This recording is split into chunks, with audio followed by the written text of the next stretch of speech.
UNICEF reported that 210,000 civilians in Tigray had been displaced since resumption of hostilities in August. Head for Bureau of Communication Affairs Radai Halifom says the number of displaced in Tigray is far beyond what the UN agency had reported. In its stay with Tigray television this afternoon, the Bureau had stated that UNICEF's report was only focused on northwestern Tigray. Abil Tzagabu has more.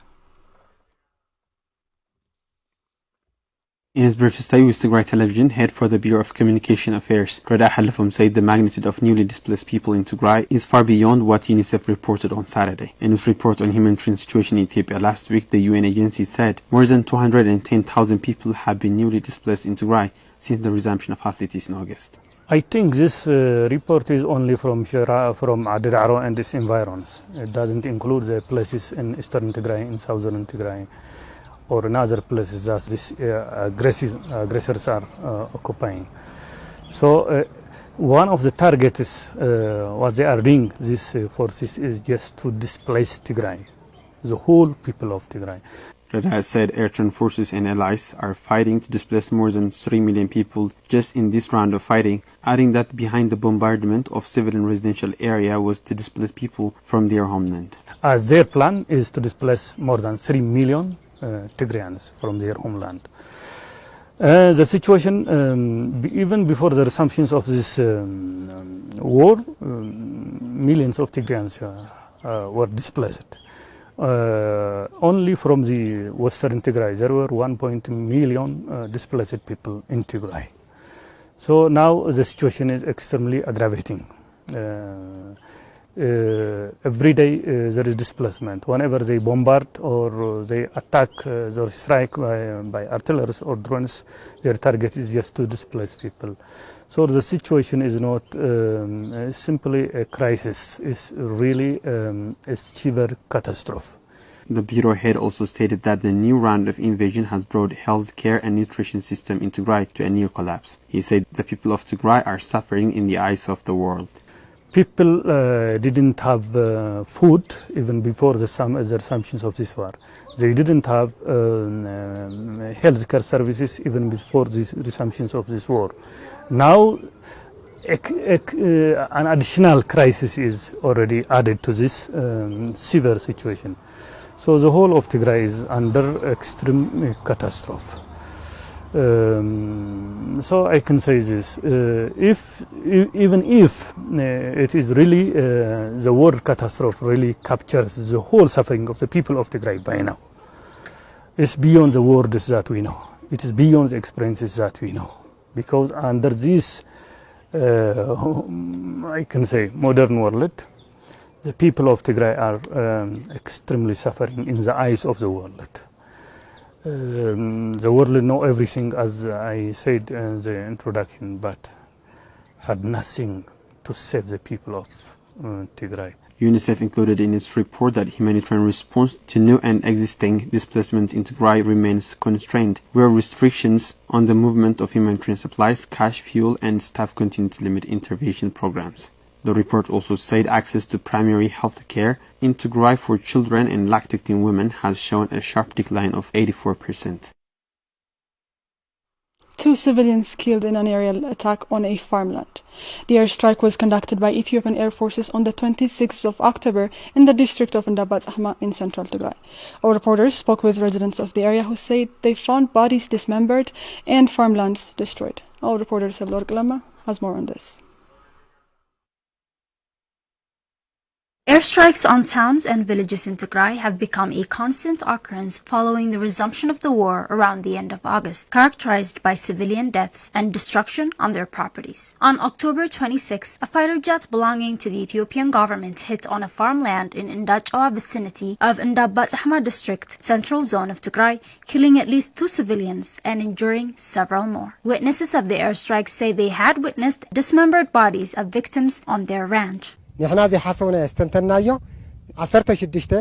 came to us at a shock that in October 26, around 12:30 noon, an airstrike took place around this area. 2 women have died near the church here.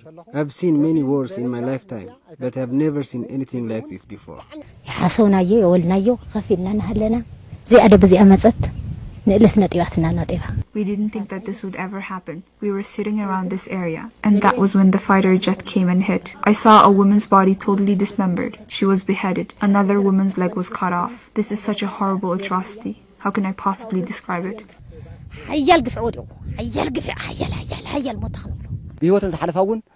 There are 2 women who died where we found their bodies dismembered, and another woman's leg was cut off during the attack. She's now in the hospital.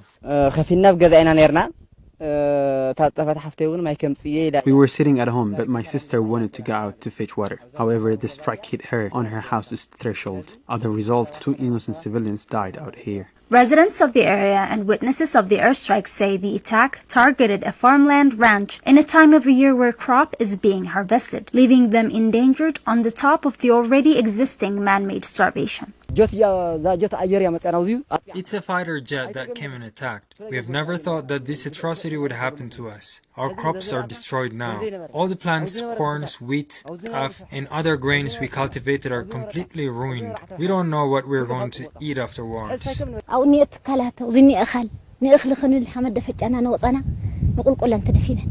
the plants and grains we cultivated here, all the efforts we put on them is completely destroyed. We didn't even have fertilizers this year, and yet we lost the little we had. This is heinous. We plowed this area, sowed and weeded it, all for this jet to destroy it along with all our effort. Such horrific accounts of airstrike that targeted civilians and their properties has continued to be the norm of the war on Tigray, while the international community watches idly by. In a statement issued on Monday, the Global Society of Tigray Scholars and Professionals warned that failure of peace talks in South Africa will spell the eradication of the people of Tigray.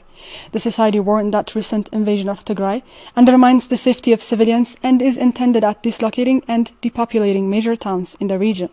The association also pointed out that the ethnic cleansing campaign that mirrors that of Western Tigray that has been undertaken recently in Southern Tigray by Amhara Fano and militia aiming at a forcible expulsion of Tigrayans from their homes, which was accompanied by mass incarceration of those Tigrayans that remained and looting of all their properties.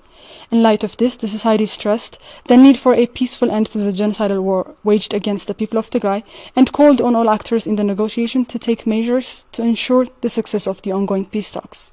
The society noted that failure of talks will only facilitate the overall eradication of a population of more than 7 million Tigrayans and disintegration of Ethiopia.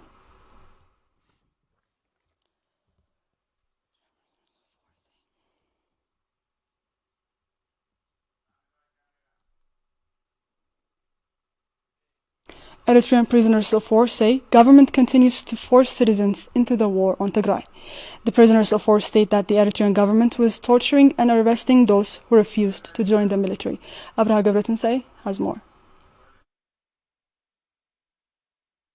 Eritrean prisoners of war who were captured by Tigrayan forces at Mariam Shawita front, southeastern of Adwa town, say that they were forced to join the invading army and fight against Tigrayan forces allying with Ethiopian defense forces. The prisoners say Eritreans are sacrificing their precious lives in an unjust war in an attempt to invade Tigray's territory that belonged to the sovereign state of Ethiopia.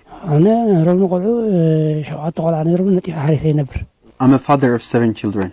I left Eritrean army 7 years ago and have been feeding my family working on irrigation and other agricultural activities far away from my home. I didn't want to join the fight and I was hiding in the den, but the government in Eritrea would lock our homes while keeping our children outside, take our cattle and arrest our children.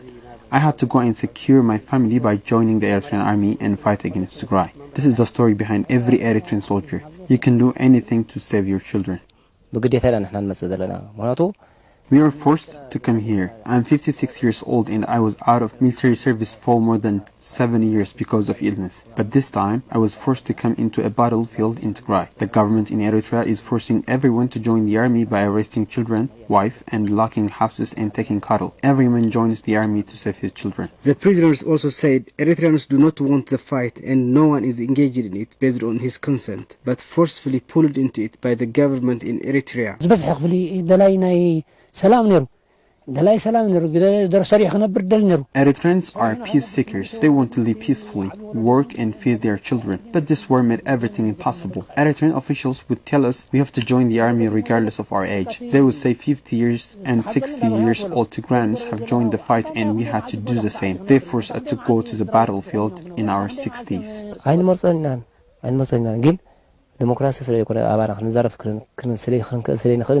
We are not willing to participate in this war. We do not want to die in land that does not belong to us. But there is no democracy in Eritrea, and you cannot speak out what you believe as there are heavy consequences. There are many people dying for no justifiable reasons. The prisoners also said Tigrayan fighters are sacrificing their lives to defend their land and their people, but Eritreans are dying for no justifiable reason.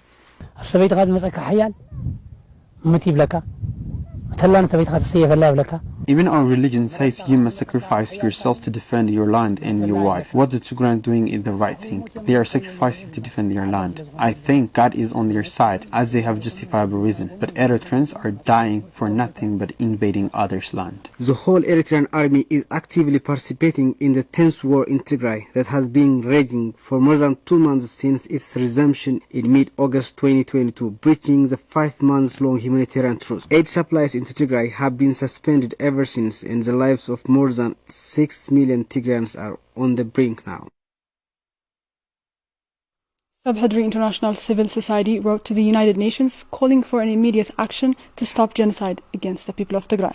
In an open letter to the UN Secretary General Antonio Guterres on Saturday, the society stated that the current situation in Tigray has all the signs of genocide and ethnic cleansing and isolation, where people with marginal resources are assured to perish for lack of food, medical supplies and shelter.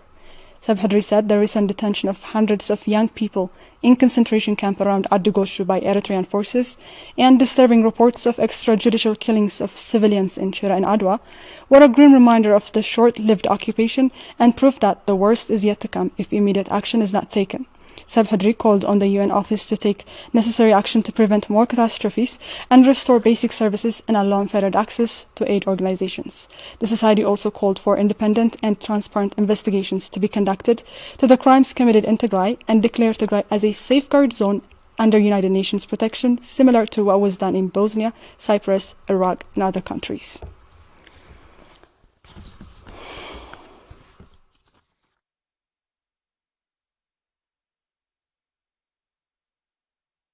Well, that's all for today. Thank you for tuning in. Bye for now.